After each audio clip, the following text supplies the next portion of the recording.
Parfois, les épreuves que nous affrontons semblent insurmontables, mais derrière elles se cache une sagesse divine que seul Allah connaît. Cette histoire bouleversante en est la preuve.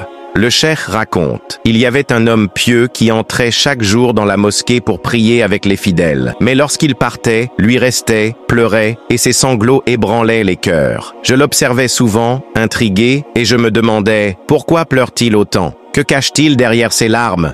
Un jour, je n'ai pas pu m'empêcher de lui demander « Dis-moi mon frère, pourquoi ces pleurs? Qu'as-tu vécu pour que ton cœur soit si brisé ?» L'homme finit par répondre, en baissant les yeux « Laisse-moi pleurer pour Allah, ce sont des larmes de regret. » Mais l'imam insista, jurant qu'il ne le laisserait pas partir sans connaître son histoire. Finalement, l'homme céda et se mit à raconter « J'étais jeune, l'aîné de mes frères. » Et je m'étais marié. Mais pendant des années, Allah ne m'avait pas béni avec un enfant. J'ai supplié sans relâche. Et finalement, il m'a accordé une belle fille. Elle était la lumière de ma vie. Et sa mère et moi l'aimions plus que tout.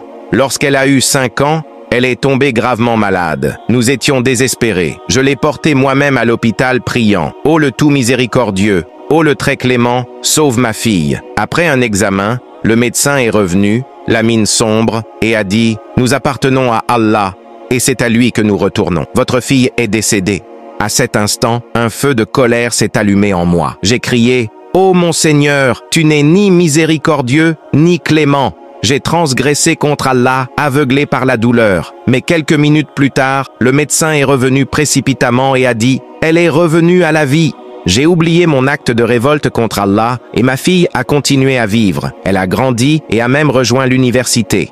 Un jour, elle est sortie de la maison et n'est jamais revenue. Je suis allé voir une de ses amies et lui ai demandé « Sais-tu où est ma fille ?»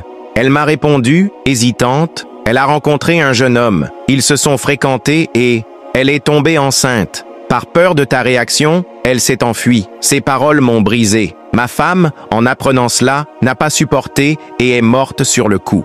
Des années ont passé. J'avais vieilli, mes cheveux étaient devenus blancs et ma douleur n'avait pas diminué. Un jour, un homme est venu me voir et m'a dit « Je sais où se trouve ta fille. » J'ai demandé, le cœur battant « Où est-elle? Conduis-moi à elle. » Il m'a donné une adresse. Tremblant, je suis allé vérifier si c'était vrai ou si l'homme se jouait de moi. Lorsque je l'ai retrouvée, ma fille vivait dans une situation misérable. Je n'ai pas pu supporter cette vision. Mon cœur s'est serré si fort que j'ai fait une crise cardiaque. C'est à ce moment-là que j'ai compris. Si ma fille était partie lorsqu'elle était jeune, cela aurait été une miséricorde pour moi. Cette honte et cette douleur étaient bien plus lourdes à porter. Allah dit dans son livre « Et il se peut que vous détestiez une chose alors qu'elle est bonne pour vous, et il se peut que vous aimiez une chose alors qu'elle est mauvaise pour vous. Et Allah sait, et vous ne savez pas. Ainsi je me tourne vers toi, ô Allah. Je t'implore de me pardonner. Je place ma confiance en ton décret, car toi seul sais ce qui est bon pour nous, même si nous ne le comprenons pas. »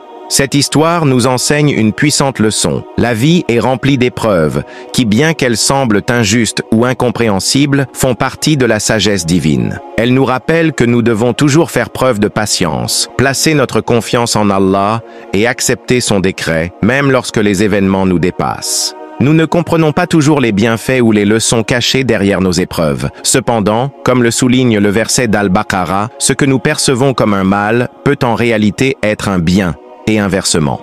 En fin de compte, cette histoire nous invite à nous remettre entièrement à la sagesse et à la miséricorde infinie d'Allah, tout en invoquant sa guidance et sa force face aux difficultés de la vie.